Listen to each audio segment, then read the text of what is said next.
ஒரு விதையின் கதை உங்கள் வாழ்க்கைக்கும் பொருந்தும். ஒரு தடவை ஒரு சிறிய விதை மண்ணுக்குள் வீழ்ந்தது. அந்த மண்ணில் இருட்டு, அழுத்தம், ஓயாத மழை.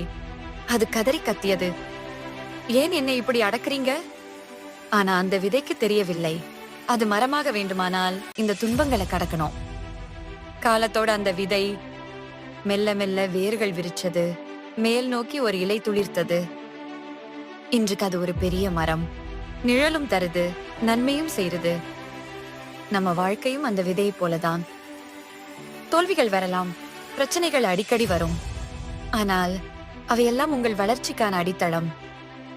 யாரும் உங்களை நம்பாம இருக்கலாம், ஆனா நீங்க உங்களை நம்புங்க. அதுவே உண்மையான சக்தி. நாளைங்கிறது வெறும் கனவு, ஆனா இன்றுதான் நிஜ வாழ்க்கை. இந்த நிமிடம் தான் ஆரம்பிக்க வேண்டிய நேரம். தொடங்குங்க வேண்டிய ஒரு மாற்றத்துடன். உங்கள் பயணம் சிறியதாக இருந்தாலும் உங்கள் இலக்கு பெரியது. நீங்கள் மட்டுமே உங்களை வெற்றிக்கு தூக்கும் சக்தி. நம்புங்க, நீங்க தான் அந்த மரம் போல வளர போறீங்க.